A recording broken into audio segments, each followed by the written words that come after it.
Just one story, but this is one of many. They're all over the place. University of Missouri Police. This is the University Police Force, not the Columbia, Missouri Police Force. The University of Missouri Police asks students to report hurtful speech. The Missouri University Police Department, MUPD, sent an email to students Tuesday morning, that's today for those of you in Rio Linda, urging them to call them and report any hurtful speech they encounter on campus. In an email that was flagged by several Missouri-based journalists, the Missouri University Police Department asked individuals who witness incidents of hateful and or hurtful speech or actions to call the department's general phone line to continue to ensure the University of Missouri campus remains safe. We have a bunch of children, folks. We have a bunch of 4- and 5-year-olds who see the boogeyman outside the back door. And everybody's the boogeyman. It doesn't matter. Anything outside the comfort level, and it's very narrow. The comfort level is very narrow. You'd better be 100% politically correct. You cannot be in any way, shape, manner, or form conservative. You can't be self-reliant. You can't be self-confident. All of that offends. All of that scares. I'm not kidding. If you're confident, running around campus, sure of yourself, having a good time, you pose a threat because nobody's supposed to be that sure of themselves. Nobody's supposed to be that confident because there are too many outside forces that are working to undermine people, and you're not supposed to be able to just have that stuff roll off your back. And anybody who can is a suspect because it's not natural. You are to be vulnerable. You are to be exposed. You are to be very wary of those things that can hurt you. If anybody says anything outside the doctrine of climate change, they're going to be reported. If anybody makes any kind of a stereotypical joke, they are now going to be reported to the campus cops. This is another example of the adults caving. They're trying to buy peace. This is not the way to get it. This is not the way you deal with bullies. I don't care if they're children bullies, coward bullies, or what have you. This is not the way you deal with them. You stand up to them. You push back against them.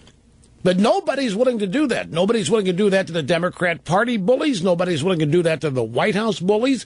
Nobody's willing to do it to student bullies. Nobody's willing to do it to race hustler bullies. And so we end up with a bunch of stories that are fabrications and out-and-out lies, such as hands up, don't shoot.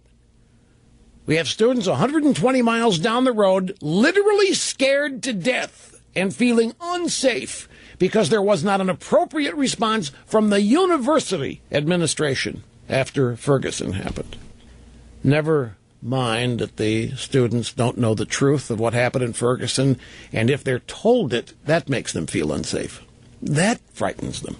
That worries them. They don't want to hear anything other than what they, quote-unquote, know to be true. Be it climate change, be it fossil fuels, be it blood for oil, be it you name it. Hands up, don't shoot.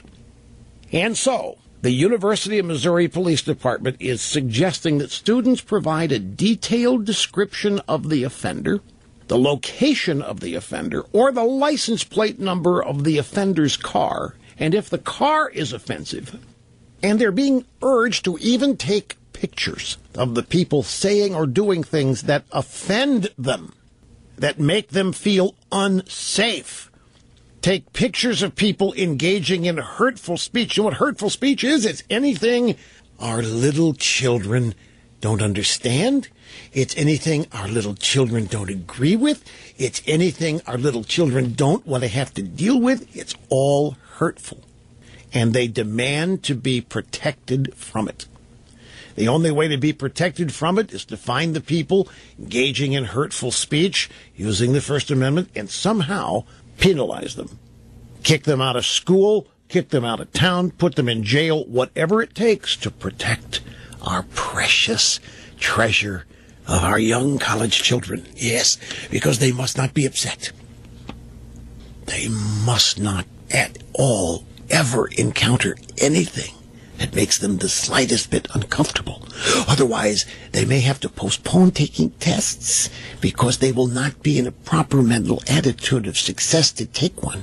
It's a terrible, terrible downward cycle that we have put our children in, all because of the mean-spirited, racist, sexist, bigoted, homophobic American culture. In the email, the University of Missouri Police Department admits that hurtful or hateful speech is not against the law. But that doesn't matter. Only the feelings of our young children students matter. The police department writes, if the individuals identified, the hurtful speech students, if they're students, the university's Office of Student Conduct will be informed and will take disciplinary action. Realize the power this gives the children? Hey, I saw a Confederate flag 2 blocks away going through a green light. You get it? And they're going to track down that car. They're going to find a Confederate flag. And if it's a student's going to hear from the university administration department and explain him or herself. And if they don't have a valid reason for driving around with a Confederate flag somewhere on their car, and who could in this day and age, then I shudder to think what's going to happen to them. Might be thrown out of school because they're unnecessarily upsetting the student body. The Confederate flag example is real. This hunger strike student says that he was walking along campus one day and heard somebody shouting the N-word. He doesn't know who, doesn't know where it came from. So he tried to get the university president, Tim Thorpe, whatever his name is, to do something about it. And the university president's office didn't respond to the guy. And that's what started this. Did you know that? The climate is unsafe. Therefore, it's not safe. The environment, nothing is safe. Everybody feels threatened. The student feels threatened. Apparently, the president of the college didn't respond, didn't do anything. The office of the president didn't react, and therefore the students felt ostracized. They felt ignored. They felt irrelevant. They felt like nobody cared. Nobody from upper management, theoretically, cared. Nobody was upset whatsoever. And we have an unsafe, dangerous environment. And nobody cared to do anything. And that's what started all of this.